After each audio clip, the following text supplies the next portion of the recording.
te convidar a abrir a sua Bíblia lá no livro de 2 Coríntios.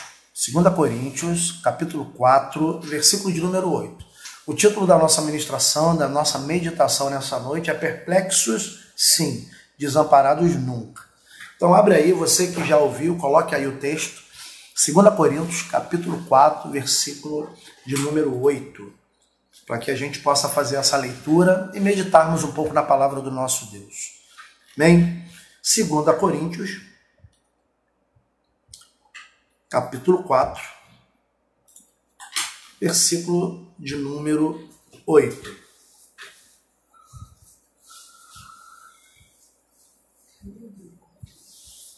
Amém? O texto vai nos dizer assim: em tudo somos atribulados, porém não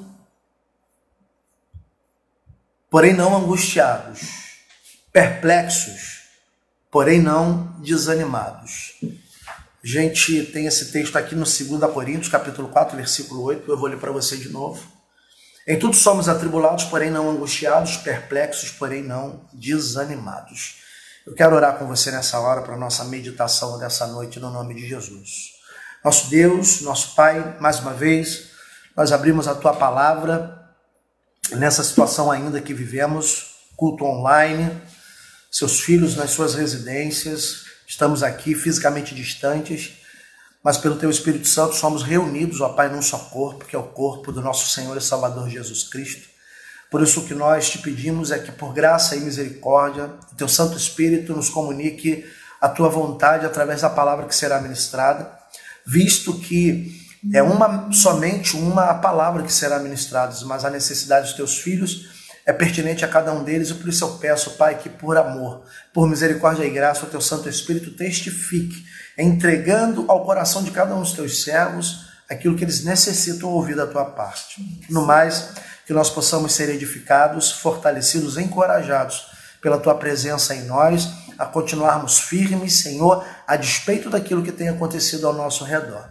Por isso nós oramos com gratidão, no nome de Jesus Cristo. Todos digam amém e amém. Pois bem,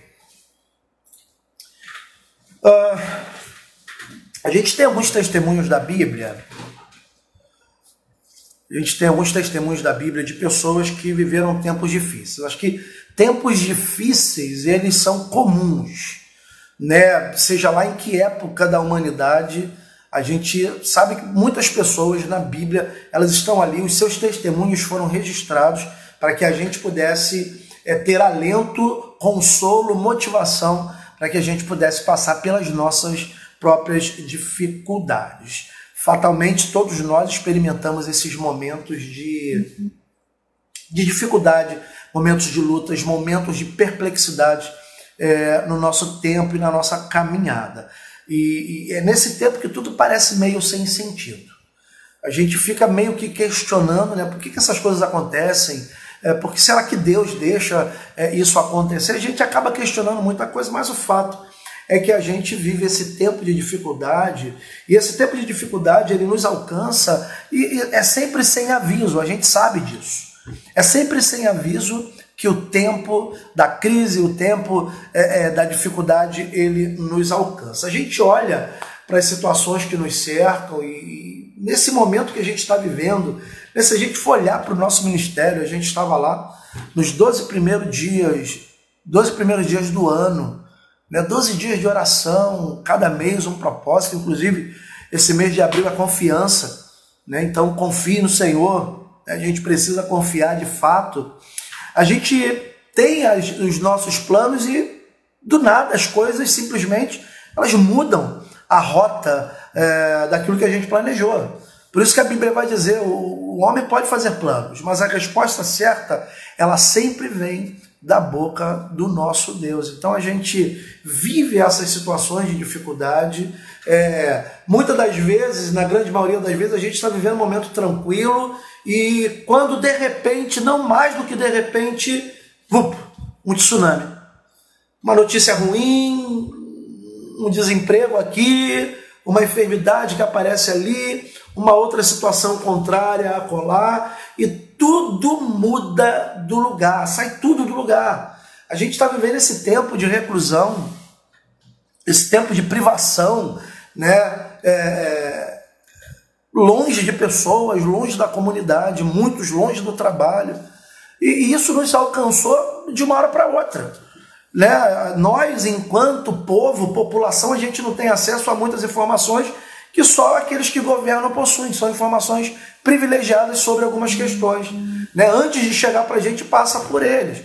E daí a gente fica meio de boca aberta, falando, como é que isso alcançou a gente? Como que isso chega até a nossa vida sem avisar? Mas normalmente é isso que acontece. O tsunami, ele dá até sinal, mas ele quando vem, ele vem sem pedir licença. Da mesma forma na nossa vida. É nesse momento que a gente fica perplexo. A gente fica sem chão, a gente fica meio desnorteado, perde o foco, porque a gente não consegue ver um horizonte muito claro diante de nós. A vida, né, ela tem essa dinâmica. Né? Por mais ruim que possa ser, e é ruim, a vida tem essa dinâmica. E essa dinâmica da vida, o que é hoje, amanhã pode não ser mais. O que a gente possui agora, a gente pode não possuir mais. E exatamente por isso que a gente precisa valorizar algumas questões do nosso dia a dia. A gente tem dito isso. Esse tempo é um tempo de Deus, permissão de Deus, vontade. Eu penso que não seja a vontade de Deus. Deus não tem prazer na morte de ninguém, mas permissão de Deus. É um tempo que a gente está vivendo para valorizar algumas coisas que talvez a gente tivesse esquecido. Os relacionamentos dentro da nossa família, o tempo em unidade, o tempo em comunhão, o culto doméstico, que de alguma maneira você está fazendo um culto doméstico. Você que está aí conectado no seu aparelho, está assistindo o culto da igreja, você está fazendo um culto doméstico, só que você está ouvindo o teu pastor pregando. Né? Quando não tiver mais essa situação, você pode estar fazendo na sua casa, você e os seus. Né? Então acredito que isso também sirva para a gente começar a valorizar esses pequenos e poucos momentos que a gente tem dentro da nossa casa, com os nossos, de forma a termos aí esse tempo de qualidade junto com os nossos familiares. A gente entra nesse tempo, né, de angústia, nesse tempo de luta, e um sentimento contrário, ele acaba se apoderando do nosso coração, porque a gente fica sem entender por quê, como. Os questionamentos eles vão fazer parte o tempo inteiro da nossa vida. E daí a gente fica atônito, a gente fica espantado com as notícias, com as circunstâncias, e muitas das vezes a gente não sabe o que vai fazer. Por isso, nessa noite eu quero olhar a vida de alguns personagens, de algumas pessoas, né, que estão registradas na Bíblia, de forma a vermos o que elas viveram, que não é muito longe do que nós estamos vivendo hoje, e como se deu a solução, a resolução de tudo aquilo que eles experimentaram, de forma que, perplexos com a circunstância, eles entenderam que eles não estavam desamparados pelo seu Deus e pelo Criador. Então a primeira pessoa que eu quero olhar é Abraão. Abra aí a sua Bíblia comigo, lá no livro de Gênesis, capítulo 22. Gênesis 22. Lê esse texto comigo. Nós vamos ler o versículo 1 e 2 do capítulo 22 de Gênesis. Gênesis 22, versículos 1 e 2. Depois destas coisas, diz a palavra, pôs Deus Abraão à prova e lhe disse: Abraão, este lhe respondeu: eis-me aqui. Acrescentou Deus: toma teu filho, teu único filho, Isaque, a quem amas, e vai-te à terra de Moriá, oferece-o ali em holocausto, sobre um dos montes que eu te mostrarei. O texto, você conhece todo o contexto, só que no começo do versículo do capítulo tem uma palavra: depois destas coisas. A gente olhando para a vida de Abraão e pensando no depois dessas coisas, a gente pode fazer uma retrospectiva na vida de Abraão. Abraão tinha seus 40 e poucos anos, 70 e poucos anos, eu não lembro exatamente agora, 75, né, quando ele saiu da terra da casa do pai dele. Abraão Ele estava na casa do pai dele, Deus lhe fala: Abraão, sai da tua casa, do meio da tua parentela e vai para uma terra que eu vou te mostrar. Abraão ouviu e entendeu a voz de Deus, pegou e foi. Então ele vai para uma aventura por questão de fé. Eu vou porque Deus mandou eu ir. Abraão, ele, nessa sua caminhada na terra de Canaã, né, nessa sua peregrinação pela terra de Canaã, ele vai vendo um monte de coisa. Nesse momento da vida de Abraão, né, ele já estava ali com seu filho Isaque, ele já estava com a sua família tranquila, todas as suas crises tinham passado. Então o incidente com Agar, né, com Ismael, já tinha passado. Ismael já estava em outro canto, Agar já estava em outro canto com Ismael. Ele já tinha libertado o seu sobrinho Ló das garras dos reis que foram lá em Sodoma e Gomorra. Ele já tinha experimentado algumas coisas de milagres de Deus na sua vida conjugal, né? Sara havia ficado grávida mesmo com idade avançada e a vida parecia muito tranquila. A vida parecia muito tranquila até que o texto vai nos dizer: pois Deus Abraão aprova. Olha isso. Deus aparece para Abraão e fala: Abraão, meu filho, agora parece que está tranquilo, mas não vai ficar tranquilo. A gente precisa olhar para isso. Do nada, tudo tinha acontecido de forma tal que Abraão ficou sem resposta. Ele falou: agora não tenho o que fazer. Eu estava tudo tranquilo, estava tudo em paz, estava tudo normal e pronto. Agora vem uma grande prova. Abraão, pega teu único filho, Isaque, o filho que tu amas. Pega ele e vai me oferecer lá na terra de Moriá, em um monte que eu ainda vou te mostrar para que você faça o holocausto. É assim que acontece na nossa vida. Abraão não estava esperando essa prova. Abraão não estava esperando esse problema. Abraão não estava esperando que do nada Deus iria lhe falar: vem cá e agora sacrifica o teu filho para mim. Do nada Deus faz isso. Óbvio que tem todo um propósito de Deus, mas para Abraão, como ser humano, não faz sentido. E muitas das vezes nas nossas vidas é exatamente isso que acontece. A gente vive uma situação que para nós, por que eu estou vivendo isso? Qual é a causa disso? Qual a proposta disso? Qual o propósito disso? E a gente vai ver que Abraão, ele fala: bom, se Deus disse, se Deus permitiu, se Deus falou, ok, eu vou fazer o que Deus está mandando. Eu vou obedecer, mesmo perplexo. Abraão pega seu filho Isaque e vai para onde Deus mandou. Olha só, a certeza de Abraão em cumprir aquilo que Deus tinha falado com ele. Vai lá no capítulo, no versículo 5 e 8 do mesmo texto que nós acabamos de ler. Enquanto eles iam, né, depois de 3 dias, Abraão disse aos seus servos, versículo 5, esperai aqui com o jumento, eu e o rapaz iremos até lá e, havendo adorado, voltaremos para junto de vós. Tomou Abraão a lenha do holocausto e o colocou sobre Isaque, seu filho. Ele, porém, levava nas mãos o fogo e o cutelo. Assim caminhavam ambos juntos. Abraão, ele não duvidou, ele falou: se Deus falou, eu vou viver o tempo que Deus está me chamando a viver. Eu vou viver aquilo que Deus me convocou a viver, aquilo que Deus me permitiu a viver. E ele vai. Ele leva tudo que é preciso. Agora, a certeza que a gente vê Abraão tendo, ele fala: olha, eu vou com o rapaz lá, e depois que a gente tiver feito o que tiver feito, a gente volta.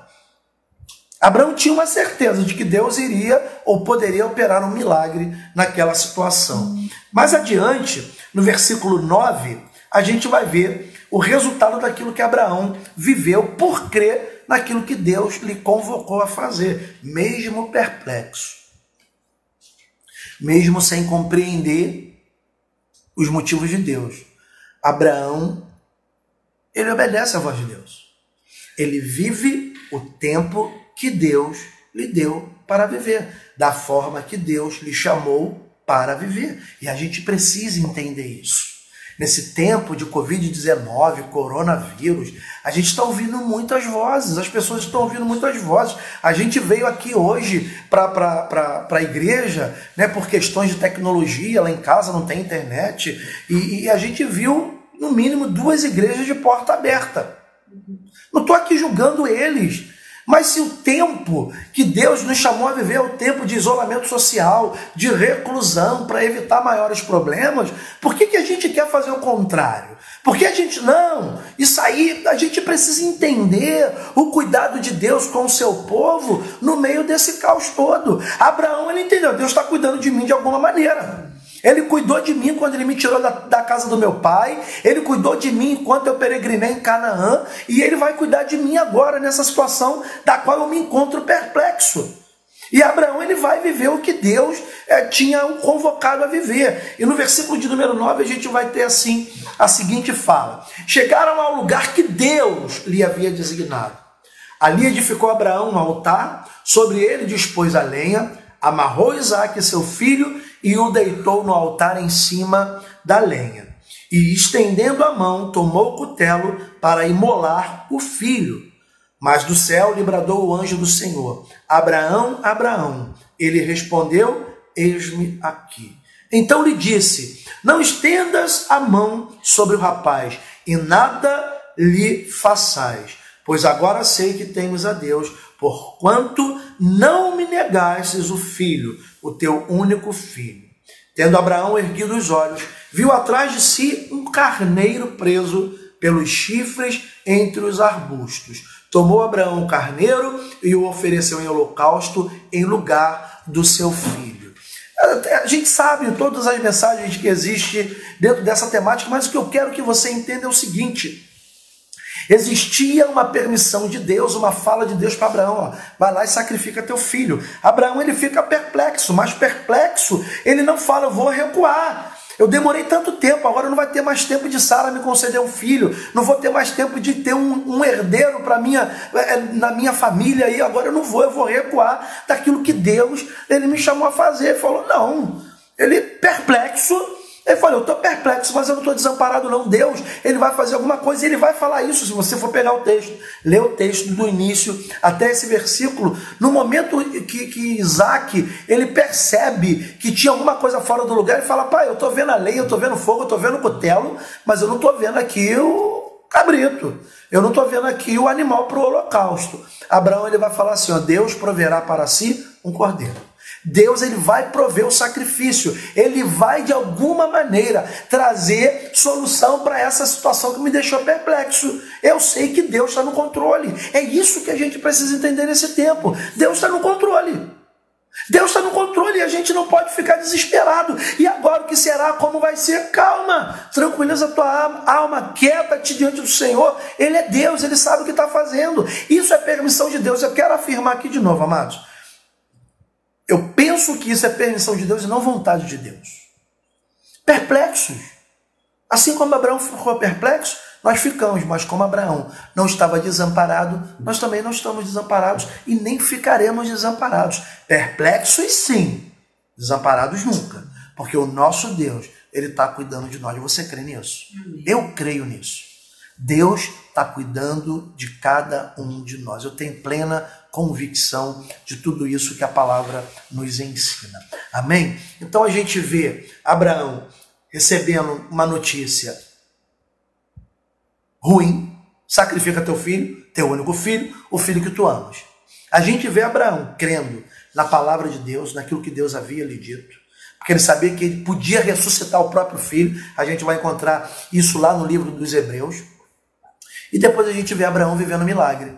Por que ele vive milagre? Porque ele ouviu e entendeu a voz de Deus no meio da sua perplexidade. E ele não deu voz àquilo que ele gostaria de fazer, mas ele fez aquilo que Deus o chamou a realizar. Você entende?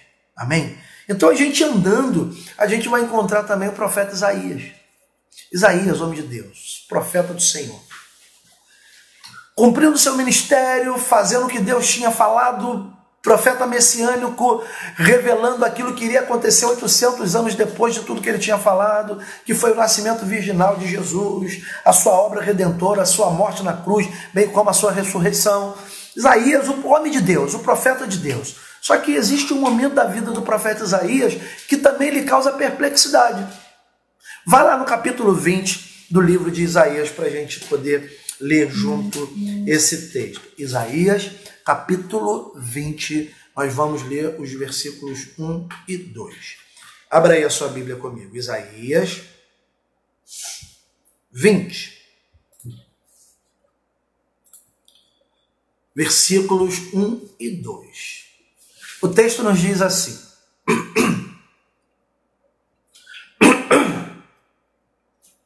No ano em que Tartã, enviado por Sargão, rei da Assíria, veio a Asdod e guerreou e a tomou, nesse mesmo tempo falou o Senhor por intermédio de Isaías, filho de Amós, dizendo: Vai, solta de teus lombos o pano grosseiro de profeta e tira dos pés o calçado. Assim ele o fez, indo despido e descalço. Então disse o Senhor: assim como Isaías, meu servo, andou 3 anos despido e descalço, por sinal e prodígio contra o Egito e contra a Etiópia, assim o rei da Síria levará preso e etc. Você pode ler. O que eu quero que você foque é que Isaías ele estava cumprindo o ministério dele com tranquilidade. Ele estava ali fazendo o que profeta faz, aconselhando, visitando, profetizando, ministrando, pregando, ensinando. Na escola de profeta ele estava ali fazendo o que profeta faz. E Deus aparece para ele e fala: meu filho, faz o seguinte, tira as suas roupas de baixo, também tira a sandália dos teus pés e vai andar. E isso Isaías fez por 3 anos. 3 anos andando, sem a parte de baixo da roupa do profeta. Tenta imaginar quão perplexo o profeta deve ter ficado, ao mesmo tempo envergonhado. Opa, Deus mandou eu fazer isso. Ou ele obedecia para cumprir aquilo que Deus lhe chamou a cumprir, ou ele simplesmente fazia o que ele queria fazer. O que a gente vê no texto é que Isaías, ele obedece à voz de Deus. Isso nos causa perplexidade. Imagina na vida do homem, imagina na vida do profeta. Imagina Deus chegando até nós nesse tempo, né, de pudor, falando para ele: tira sua calça e anda desnudo pela rua. Por que eu tenho que andar nu? Anda desnudo. Depois eu vou te falar o porquê. Isso te causaria o quê? Espanto, perplexidade. Isaías, da mesma maneira, ele se sentiu perplexo com essa situação. Por que eu tinha que passar essa vergonha? Por que eu tenho que passar, humanamente falando, por que eu tenho que passar essa vergonha? Isaías, segundo o versículo 3, ele andou 3 anos. E ele devia perguntar para o Senhor: qual é a lógica? O que o Senhor quer comigo? E a gente vai ver que Isaías, ele viveu o tempo que Deus lhe determinou para viver em obediência à voz de Deus. Queridos, todo ato de rebeldia é um ato satânico. Todo ato de rebeldia é um ato satânico. A Bíblia diz assim: toda alma, Romanos capítulo 13, toda alma esteja sujeita à autoridade, porque não há autoridade que não venha de Deus. Veja, a Bíblia não está falando: se a autoridade for boa, obedeça; se a autoridade for má, não obedeça. Ela não fala isso. Ela diz que toda autoridade procede de Deus. Toda autoridade procede de Deus. E quem resiste à autoridade, resiste ao próprio Deus. Por isso, todo ato de rebeldia é um ato satânico. Toda conduta de rebeldia não quer dizer que você tenha fé maior do que as pessoas quando você desobedece, quando você tem uma postura de rebeldia. Não, quer dizer que você está tão somente replicando aquilo que o inimigo de nossas almas fez no início de tudo. Se rebelou contra Deus, se rebelou contra uma autoridade. E a gente não pode se permitir a isso. A gente não pode, não, peraí, comigo é diferente, eu faço de outra forma. De outra forma o quê? Se você não for sujeito às autoridades, né? Olha, veja bem, amados, A autoridade aqui não quer dizer autoridade eclesiástica, está falando sobre autoridade.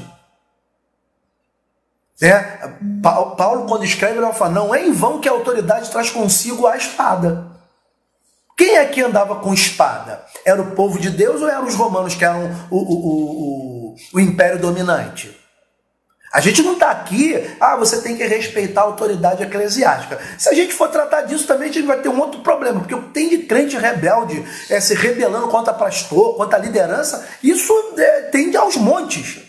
Não é só na igreja de Nova Vida do Porto Novo, não, porque o povo aqui, glória, a gente está aqui, vamos descobrir o propósito ainda, mas tem um porquê de Deus nos deixar aqui, né? Amém? Então a gente olha isso peraí, em obediência à voz de Deus, Isaías, ok, Senhor, eu vou cumprir o meu ministério, da forma que o Senhor quer que eu cumpra, ainda que isso me tenha deixado perplexo, eu sei que o Senhor não vai me desamparar, e eu não vou me desanimar, porque o Senhor me pediu uma situação tão constrangedora. Vamos lá, Senhor, o Senhor sabe de todas as coisas, o Senhor está no controle de tudo, eu estou aqui para lhe obedecer. E Isaías obedece à voz de Deus e segue.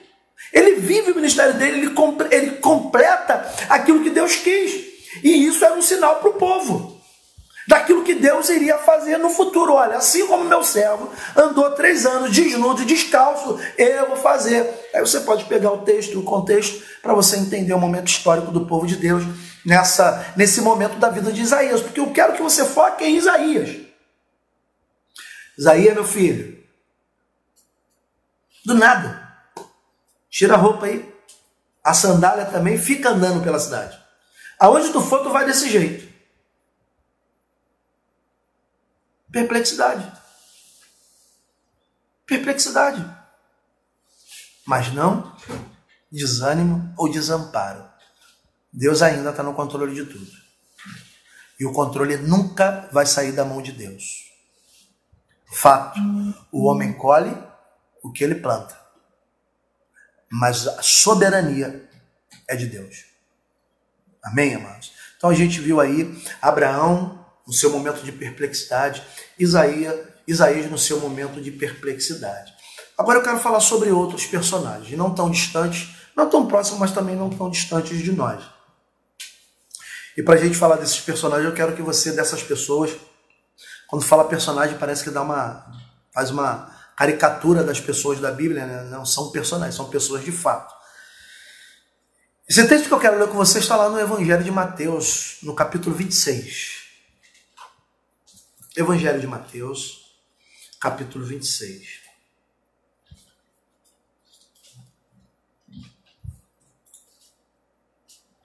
Evangelho de Mateus, capítulo 26, o versículo que nós vamos ler é o versículo 52.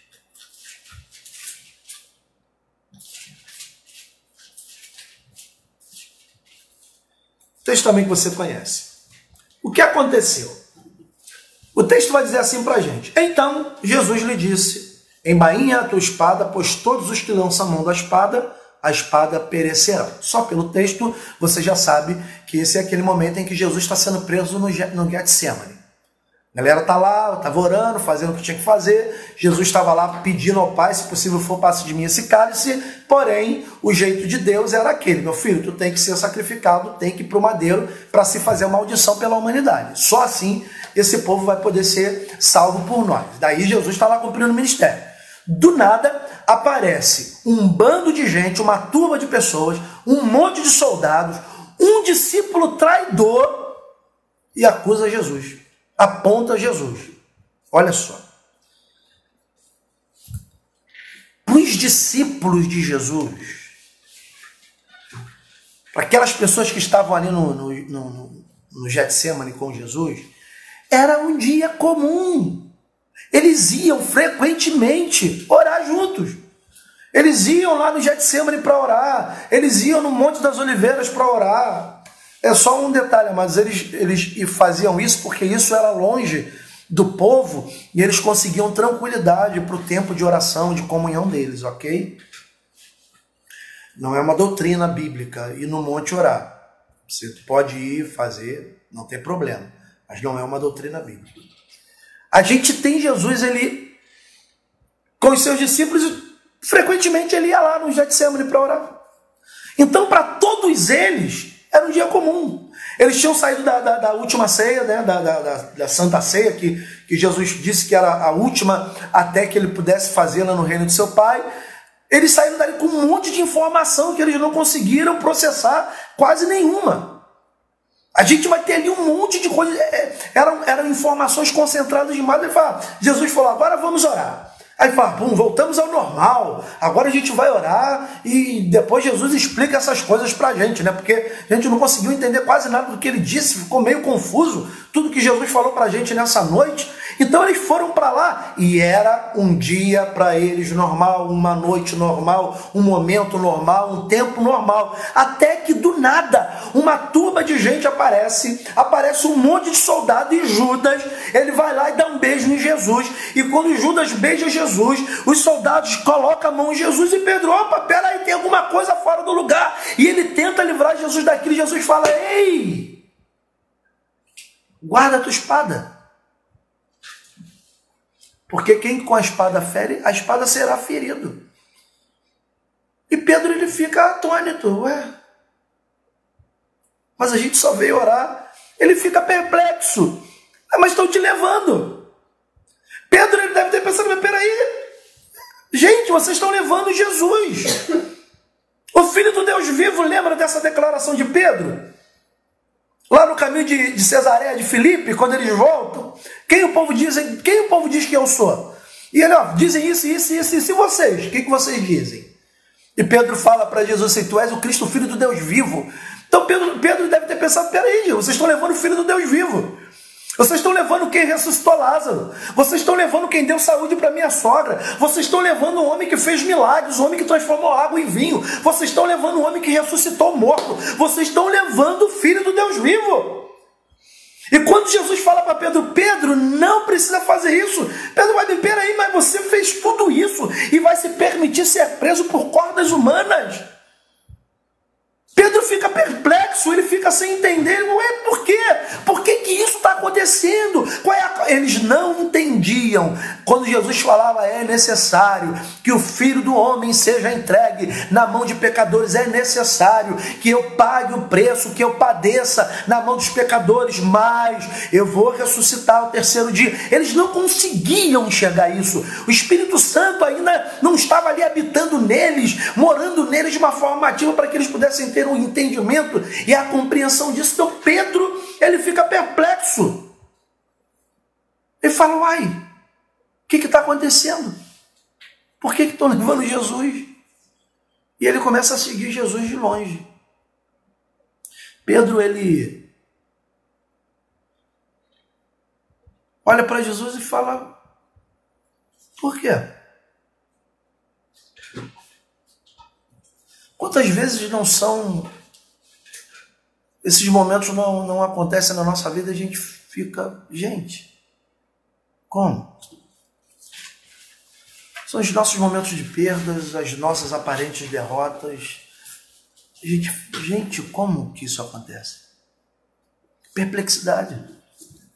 A gente fica perplexo, mas a gente não está desamparado. A gente fica atônito, meio que sem entender as coisas, mas a gente precisa crer que o nosso Deus, ele não mudou. E que a gente só precisa ficar em obediência ao propósito dele. Evangelho de Mateus, lá no versículo 54. A gente entende porque isso acontece. Pedro não entendia, por isso ele estava perplexo. Vamos ler lá o versículo 54 do capítulo 26. Diz assim, versículo 53, acaso pensas que não posso rogar ao Pai e ele me mandaria neste mesmo momento mais de 12 legiões de anjos? Como, pois, se cumpririam as escrituras, segundo as quais assim deve suceder? Naquele momento, disse Jesus às multidões, saístes com espadas e porretes para prender-me como um salteador? Todos os dias, no templo, eu me assentava convosco ensinando e não me prendestes. Tudo isto, porém, aconteceu para que se cumprissem as escrituras dos profetas. Então, os discípulos todos, deixando-o, fugiram. Jesus sabia, porque ele é Deus. Pedro não sabia. E por isso ele fica perplexo. Pedro, ele não entendia que aquela situação era o cumprimento da vontade de Deus, do plano que ele havia estabelecido antes mesmo da fundação do mundo, segundo as Escrituras. Perplexidade. E a gente está vivendo um tempo de perplexidade. A gente não está entendendo muito bem o que está acontecendo. E o fato é que o nosso Deus, ele conhecia. Quando a gente olha para Jesus, ele não obstante ter orado algum tempo atrás ali no Getsemane, passa de mim esse cálice, se possível for, mas todavia faça-se a tua vontade. Ele sabia o que ia acontecer. Ele sabia o porquê que ele tinha nascido, ele sabia de tudo. Não tinha nada oculto para Jesus, ele sabia exatamente de tudo o que iria acontecer. Então Jesus, ele tinha um conhecimento do final daquela noite. Não obstante, aquela noite provavelmente foi a noite mais longa da vida daqueles discípulos. Foi a noite, sabe, aquela noite que não passa. Né? Pensa nessa noite que você já viveu, né? Na enfermidade de alguém, numa perda, numa situação que você ficou sem sono e parecia que a hora não passava.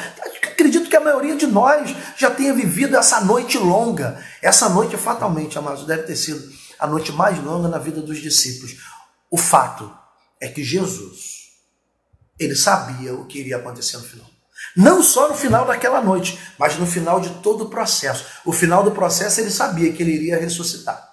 Ele tinha essa certeza. Como ele estava em carne como homem, ele sabia da dor que ele ia sentir também. E ali no Getsemane, Deus livra ele da morte, segundo o texto de Hebreus, para que ele pudesse cumprir a vontade de Deus e ser pendurado no madeiro pelos nossos pecados. Então, o tempo inteiro, Jesus está falando para a gente, ó, o final é esse. O final é esse. A gente tem na palavra de Deus qual vai ser o final da nossa história.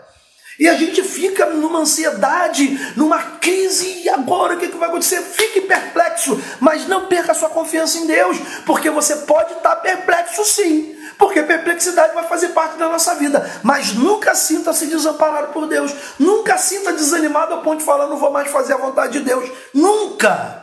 Você precisa entender que a perplexidade faz parte da sua vida, mas Deus está te amparando no meio das circunstâncias que para você são circunstâncias adversas. Quem sabe o final da nossa história é Deus. A gente não sabe. Lembra? Jeremias 29, se eu não me engano, versículo de número 11. Eu é que sei que pensamentos tenho a vosso respeito, pensamentos de bem e não de mal, para dar para vocês o fim que vocês esperam. Então Deus, ele sabe o final da tua história. Ele sabe o que vai acontecer. Quando a gente voltar daqui, sair daqui para ir para a nossa casa, Deus sabe o que vai acontecer pelo caminho. Ele sabe tudo o que vai acontecer. A gente não sabe. Por isso a gente precisa lançar a nossa confiança no Senhor. A gente precisa entender que a gente não está desamparado. Esse tempo de luta, esse tempo de crise, esse tempo que a gente está vivendo, estranho, novo para todo mundo, Deus está no controle. Calma. Não adianta se desesperar. Deus vai trazer a solução, de alguma maneira. A gente tem falado aqui da nossa situação, amados, olha, vamos cuidar da casa do Senhor, a gente precisa pagar, a gente precisa fazer. Mas, queridos, diante de Deus, como eu falo do púlpito da nossa congregação, eu não estou perdendo noite de sono. Eu estou tranquilo em Deus. Eu estou fazendo o que Deus me chamou para fazer. Eu estou cumprindo o chamado que Deus tem na minha vida, a minha vocação. E ponto final. Você está fazendo a sua parte, eu estou fazendo a minha parte juntos, como corpo de Cristo. Deus vai usar a nossa vida para resolver as questões sociais da igreja. E ponto. Alguma coisa Deus está fazendo, a gente não pode desesperar, a gente não pode se sentir desamparados. E agora o que será? Vai ser o que Deus quer que seja. E aquilo que Deus quer que seja vai ser sempre o melhor. Aliás, a vontade dele é boa, perfeita e agradável. E a gente precisa viver isso. Porque senão, que fé que a gente vai ter? Acho que foi a última mensagem que eu preguei quarta-feira, uma fé valiosa. Não é porque eu vou ter fé para quê? Fé no tempo de tudo de paz, fé no tempo de tranquilidade. A gente tem que ter fé. Agora é que a nossa fé, ela precisa ser aguçada, ela precisa ser usada. Nesse tempo em que as circunstâncias não nos dizem nada, muito pelo contrário, quando fala é tragédia total. É nessa hora que a gente, opa, Deus está no controle.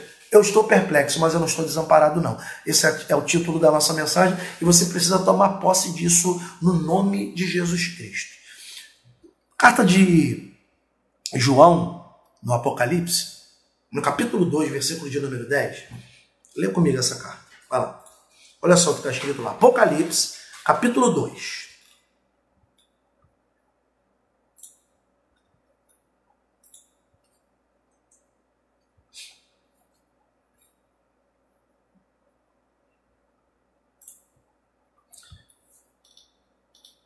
Capítulo 2, versículo 10. Lá essa carta para a igreja de Éfeso.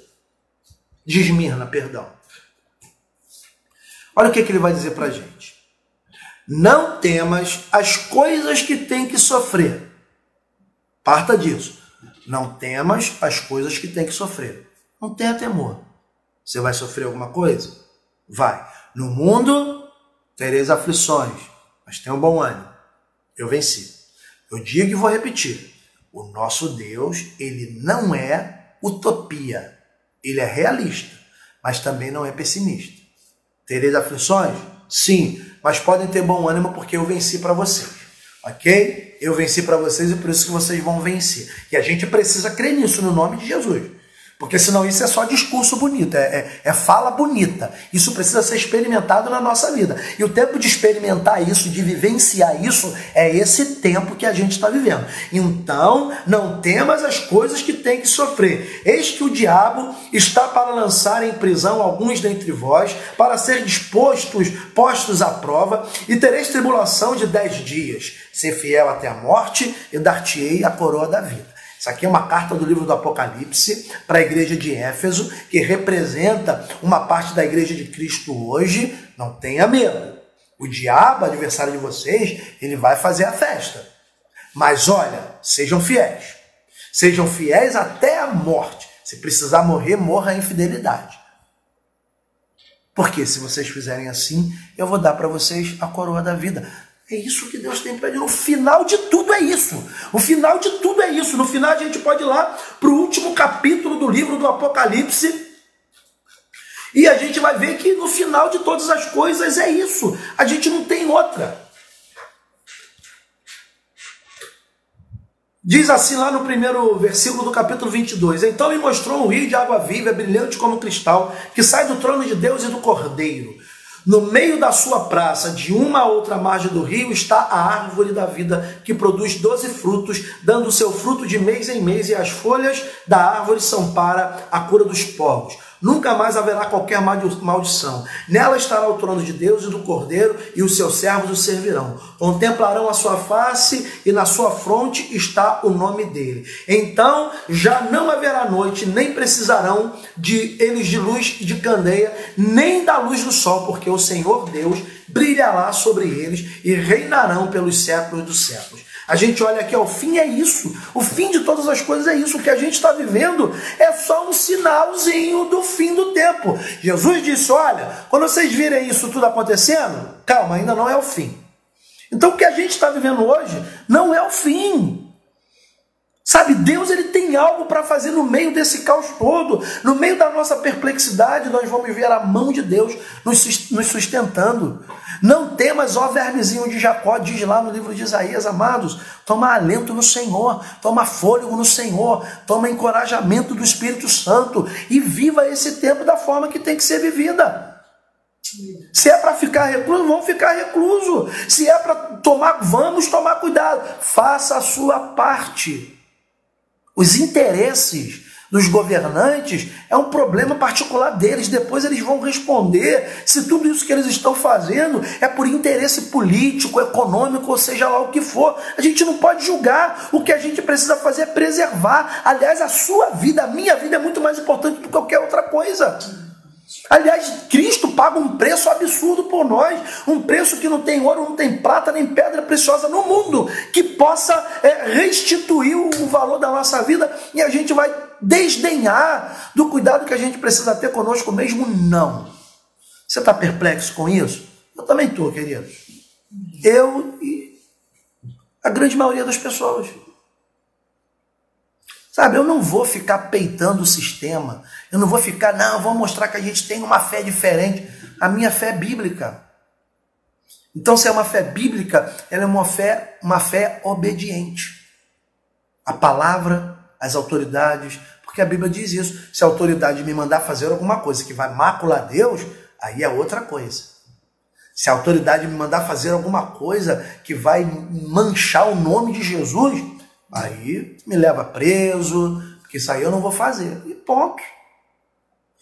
Eu estava conversando com um pastor amigo, o pastor Ronaldo, da Nova Vida do Galo Branco, e a gente estava falando sobre isso. Olha, se fosse perseguição política religiosa, a igreja estaria aberta. Se você estaria aqui, é outra coisa. Eu, como pastor, estaria ali para pregar. Mas não é. Não é uma perseguição política, não é uma perseguição religiosa. É uma situação de virose. É uma situação de vida ou morte. E a gente não pode se permitir viver uma rebeldia para mostrar que a gente tem uma fé diferente. Não. A nossa fé vai ser mostrada em obediência àquilo que a gente precisa viver. Então, meu amado, no nome de Jesus, está perplexo? Ok. Perplexo, sim. Agora, não se sinta desamparado, porque Deus está no amparo. Deus está cuidando da gente, Deus está guardando a gente. Ele vai fazer alguma coisa. Então, espera milagre por meio da semana. Sabe, fica na expectativa de que o milagre ele pode acontecer. Não fica desesperado, não fica, e agora o que será de nós? De nós será aquilo que o nosso Deus permitir. A vontade dele é boa, perfeita e agradável. E é nessa vontade que nós vamos viver. Amém, amados? Que o Senhor te fortaleça. Que o Espírito Santo de Deus te impulsione a viver esse tempo adverso. Um tempo de perplexidade. Mas vivê-lo sob o princípio da palavra de Deus. Ali, no lugar onde Deus quer que você esteja. Aquieta-te, se resguarda. Vamos observar as coisas, vamos ver o que está acontecendo, no nome de Jesus. Como diz o apóstolo Paulo, lá no capítulo 8 de 2 Coríntios. Abre lá de novo, para a gente poder encerrar. 2 Coríntios 4, versículo 8.